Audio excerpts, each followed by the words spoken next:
There are moments in history when a nation is pushed so far into the corner that it must choose between surrender and rebirth. And in a small country in West Africa, Burkina Faso, that moment came when the desert reached the doorstep of thousands of families. Picture this: men pouring fish into man-made ponds carved out of dry earth, women burying bundles of straw beneath scorching sand, children standing barefoot on land that had been declared dead. It sounds impossible, it sounds unreasonable, and for many around the world it sounded like madness. But for the people living there, it was survival. For decades, the Sahara had behaved like a silent enemy, advancing mile by mile, swallowing villages, forcing entire families to flee in the dark of night. Wells turned to dust, crops vanished, livestock collapsed where they stood. Older Americans remember the Dust Bowl. They remember what it means when land gives up. And that is why this story matters. Because this time, instead of watching their world disappear, the people of Burkina Faso, led by a young president named Ibrahim Traoré, chose to fight back with nothing more than their hands, their faith, and what little they had left.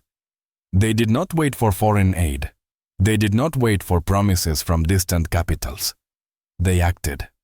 And quietly, almost humbly, they began building straw grids to slow the wind, planting resilient trees to hold the soil, and filling new ponds with tilapia, a fish tough enough to survive where nothing else could. It was a simple idea, but simple ideas have changed the world before. And for thousands of families, the choice to fight for their land was also a choice to fight for their dignity. If you've ever wondered what courage looks like when everything is stacked against you, keep listening. Because what happened next reveals far more than an environmental project. It reveals the heart of a people. Stories like this remind us why nations survive, not because of wealth, but because ordinary men and women refuse to give up what God placed under their feet. Cliffhanger. But what exactly pushed Burkina Faso to take such desperate, extraordinary action in the first place? Long before the world heard about Burkina Faso's straw grids or desert ponds, the crisis had already reached a breaking point. The Sahel was not just advancing, it was tightening its grip like an old, patient predator. In village after village, farmers watched their wells collapse into dust. Families who had lived on the same land for generations saw the horizon shift closer every year as dunes swallowed their fields. And for many Americans who lived through drought seasons, who remember when a hard year could wipe out an entire harvest, this story carries a familiar ache. In northern Burkina Faso, a man named Issoufou remembered the exact day he realized the land was losing the fight. His youngest daughter had walked out to fill a bucket at the family's well. She lowered the rope, waited for the splash, but there was none. The bottom was dry, cracked like the split earth you see in forgotten places. When the well goes small, he said, the village goes next. Across the country, that same fear echoed almost word for word. The government recorded entire communities forced to move as sand buried their roads, and the wind stripped their fields down to nothing but bone-dry soil. Livestock died standing. Women walked miles farther each month searching for water. Children left for the cities because there was nothing left to stay for. But Ibrahim Traoré, the young president surrounded by crisis on all sides, made an observation that changed everything. If we don't stop the desert will stop us. Instead of waiting for international agencies, instead of signing contracts worth millions, he gave an unusual order: use what the people already have, dry straw, the thing most farmers burned at the end of every harvest. Under his direction, villages began gathering straw and weaving it into bales, laying them across the sand in geometric squares. Thousands upon thousands of them. From above, it looked like a chessboard drawn onto the desert with trembling hands. But behind the strange sight was real science. Agronomists explained that each straw square slowed wind speed by up to 50%, allowing moisture to settle instead of vanishing into the air. Tiny particles of soil collected beneath the grids. In time, those squares became micro-barriers, small pockets where life could breathe for a moment longer. Inside each square, villagers planted trees like acacia and moringa, species tough enough to survive blistering winds and temperatures that could melt plastic. These were not fragile seedlings. These were survivors. And within weeks, something happened that stunned even the skeptics. The air around the grids felt cooler. The sandstorms lost force, and the first green shoots, thin as threads, held their ground against the wind. For men like Issoufou, it was the first sign in years that the land was not giving up without a fight. But the greatest challenge still remained: water. Burkina Faso could plant 1,000 trees, but without water, they would die in silence. That is when Traoré turned to the second pillar of his plan. Engineers began searching for hidden aquifers, seasonal veins running beneath the ground. When they found them, they dug artificial ponds, carving out huge basins that shimmered under the sun like mirrors laid across the desert. Soon the ponds became the heart of a radical idea: desert fish farming. It was the kind of idea people mock before they understand it: fish in the desert. But the plan was practical. If the ponds held long enough, they would create microclimates, feed communities, anchor trees, and give young men real work that kept them away from extremists and smugglers.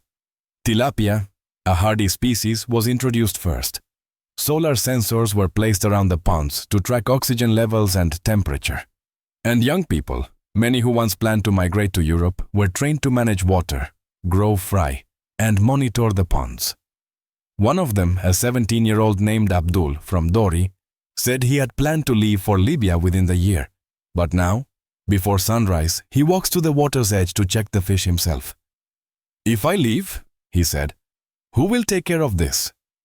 For a region long defined by loss, these words were a quiet revolution. When a young man chooses roots over escape, it tells you everything about the power of hope. And it tells you even more about the kind of future a country is beginning to believe in. But hope is fragile, and everything changed the day the nation witnessed a moment that no one ever forgot. Cliffhanger. What happened at a public gathering in northern Burkina Faso would turn this small project into a movement, one that reshaped the spirit of an entire people. The turning point came on a hot afternoon in the northern city of Ouahigouya, when thousands gathered for what many believed would be another routine speech about the desert project. But what unfolded that day became one of the most powerful moments in the nation's recent history. Ibrahim Traoré did not walk onto the stage wearing a suit, nor did he bring a stack of prepared notes. He arrived in a simple work shirt, still marked by the dust and heat of long days in the field. And instead of standing behind a podium, he walked straight to a small patch of ground, land that only months earlier had been written off as dead. The crowd grew silent. He crouched down, pushed his fingers into the earth, and lifted a handful of soil. It was dark, damp, alive. For a country that had been staring into the mouth of the desert, seeing a leader hold living soil felt like seeing the future in someone's hands. Elderly farmers began to cry. Men who had never shown tears in front of their families. Mothers lifted their children so they could witness the moment. Young men waved small straw flags, homemade symbols of a fight they now believed they could win. Traoré spoke softly, but every word carried the weight of a decade. "This," he said, raising the soil toward the sky, "is what victory feels like. Not in speeches, Pai, but in the earth itself." That single gesture spread across the nation faster than any broadcast could. Community radios replayed it on loop. Photos of the handful of soil were painted on village walls. For many, it was the first time they felt their country was not only resisting, but rising. The emotional effect was profound. Women formed new cooperatives to manage nurseries, produce seeds, and tend to tree lines. In rural schools, children began learning basic agroecology and water management. One teacher in Dori described how students, who once drew pictures of cities they dreamed of escaping to, were now sketching fish ponds and acacia trees. A quiet pride began taking root. Entire families who had fled advancing dunes started returning to rebuild the homes they had abandoned. Local markets, once silent, now bustled again. Selling tilapia caught from new ponds and vegetables grown in soil once considered hopeless. In one village, a woman named Mariam explained that for the first time in years, her sons had stopped talking about leaving for Europe. They want to stay, she said, because the land is staying with us. But the impact wasn't only emotional. It became political. For a country historically marked by coups and broken promises, seeing real results on the ground changed how people viewed the state. Local officials who once kept their distance from rural areas now traveled with seeds, tools, and technical advice. Even opposition parties, known for harsh criticism, found it difficult to attack a program that was visibly rescuing communities. At the security level, something even more remarkable happened. For years, the northern borderlands had been fertile ground for extremist groups who exploited fear, hunger, and hopelessness. But now, with ponds to protect, trees to tend, and land to defend, communities began acting as their own shield. Violence decreased not through force, but through purpose. A soldier stationed near the border said, "When a man has something to care for, he is harder to recruit." And that is a truth older Americans know well. People defend what they believe in. They fight for land only when they feel that land is fighting for them. But while hope was blooming in even the most forgotten corners of the country, a shadow still lingered. A question whispered in markets, at water pumps, and in the corridors of power. What if this miracle was fragile? What if a single drought, a failed rainy season, or a harsh sandstorm swept away all these gains? Skepticism, both local and international, grew alongside optimism. Foreign analysts asked whether this was a temporary oasis or a lasting solution. Climate specialists warned about unpredictable weather.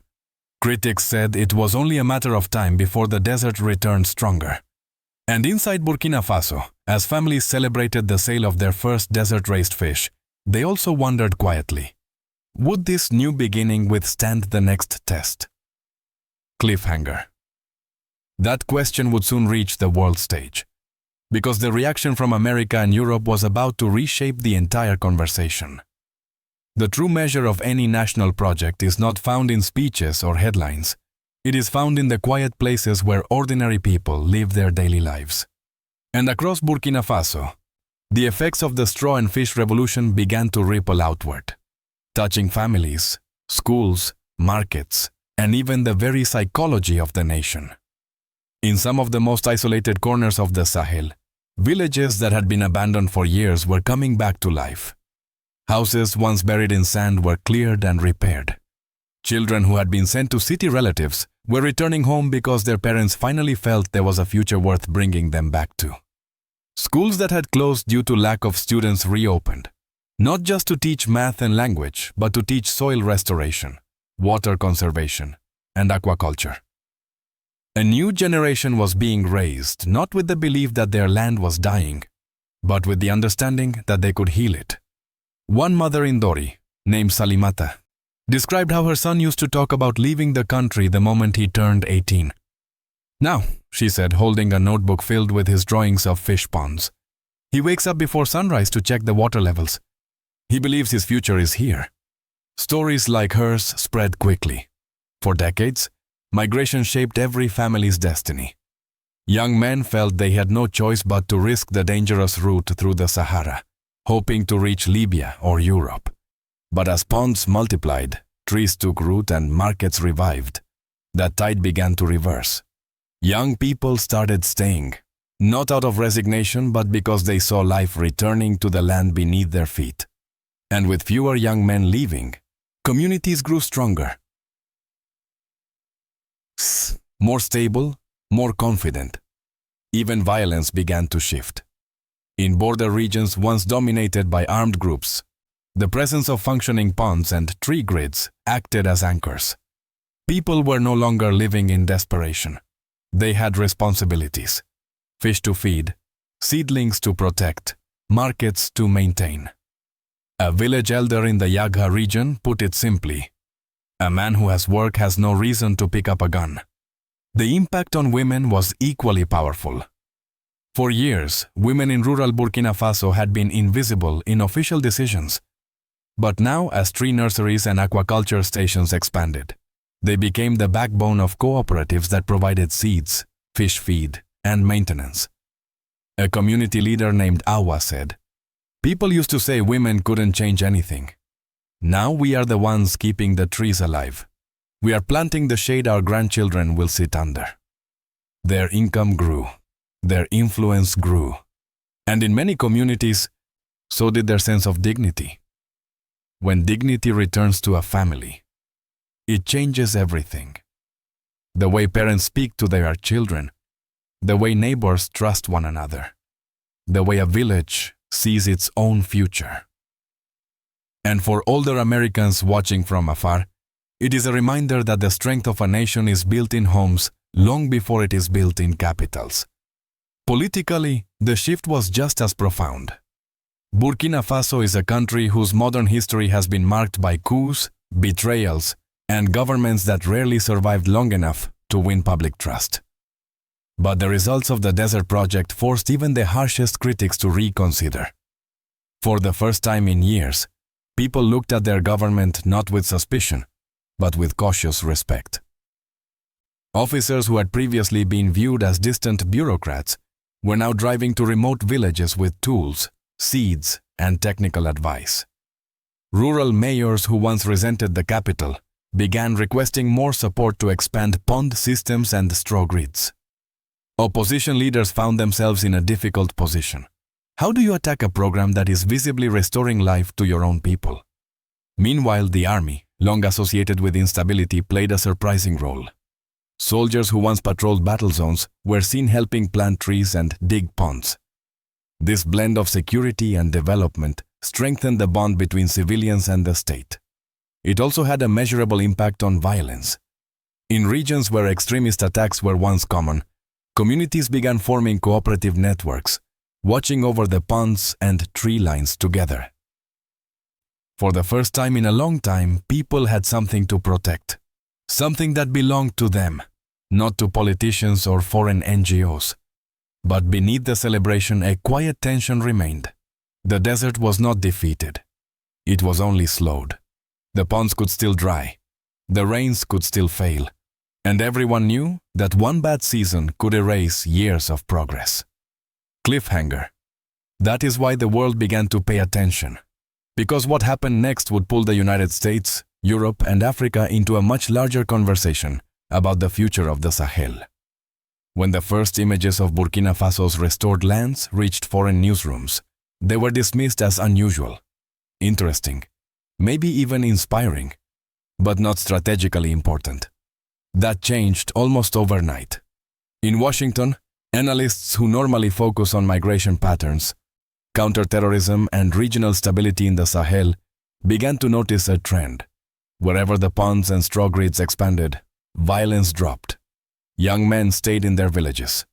Cross-border movement slowed. Communities grew stronger. And to anyone who has worked in national security, that kind of shift is not environmental. It is geopolitical. The US State Department requested briefings on the model. Agricultural universities like Texas A&M and UC Davis sent teams to study the ponds. Even AFRICOM analysts quietly noted that a stable northern Burkina Faso meant fewer recruitment grounds for extremist groups. For older Americans who lived through the Cold War and saw how ideology spreads in desperate places, the logic is familiar. When people have something to protect, they are harder to manipulate. Europe reacted with equal interest, but for different reasons. Brussels debated whether supporting Burkina Faso's model could reduce forced migration toward the Mediterranean, a political pressure point that has reshaped European elections for a decade. Spain, with a large West African diaspora, held televised discussions, asking whether the future of Sahel stability might begin not with massive aid programs, but with low-cost community models like Burkina Faso's. Neighboring African countries took notice too. Delegations from Niger and Mali visited the regenerated zones, studying the straw grids and ponds with a mixture of curiosity and caution. Some officials whispered that if Burkina Faso's results continued, It could redefine the region's entire approach to land management. Of course, skepticism remained. International climate experts worried that a single severe drought could wipe out the ponds. Economists argued that long-term funding would be difficult. Political observers questioned whether the momentum would survive if leadership changed. But in a world that often measures solutions by price tags and grand strategies, the Burkina Faso model forced a different question. What if the answer is simple? What if resilience grows from the bottom up, not from billion-dollar programs? And for Americans watching from afar, it raised an older, quieter reflection. Sometimes strength begins with ordinary people doing the work others underestimate. Cliffhanger. But as global attention grew, one final question lingered over the entire region. Could this fragile miracle survive the next wave of the desert? Or was Burkina Faso racing against a storm no one could fully predict? The desert does not retreat forever. It waits. It watches. And it advances whenever human attention slips, whenever a season fails, whenever a nation becomes too tired or too divided to keep fighting. Burkina Faso has pushed back the sand for now, but everyone who lives in the Sahel knows how fragile this victory is. Each straw grid, each pond, each young tree is a small shield against a vast, unpredictable enemy. And there will be years when the rains come late, years when the winds return stronger, years when the ponds shrink and the soil cracks again. That is why the real story here is not the ponds or the straw. It is the people. A country that once felt condemned is beginning to believe in itself. Men who once prepared to leave are choosing to stay. Women who were once invisible are becoming leaders. Children who once dreamed only of escape are learning how to heal the land beneath their feet. And for many older Americans who have lived through their own hard chapters, recessions, droughts, wars, there is something familiar in that struggle. A nation stands taller when its people refuse to surrender. But the question hanging over Burkina Faso is one the world must also answer. Will this miracle last? If the next 3 years bring harsher heat, if the region faces a deeper drought, if extremist groups sense weakness again, will the country have enough unity, enough resources, enough hope to hold the line? Or will the desert reclaim what the people have rebuilt with their bare hands? If neighboring nations adopt the same model, the Sahel could form a green corridor strong enough to slow the Sahara's advance across multiple borders. If they do not, Burkina Faso could stand alone against forces too large for any single nation. And if international partners hesitate, if the world waits for perfect conditions instead of supporting simple solutions, then the region may face a humanitarian crisis larger than anything we have seen in decades. Is Ibrahim Traoré leading a long-term transformation, or a brief moment of hope before a harder storm arrives? No one can answer that yet. But one truth remains. Dignity has taken root in the sand, and that root may prove stronger than anyone expected.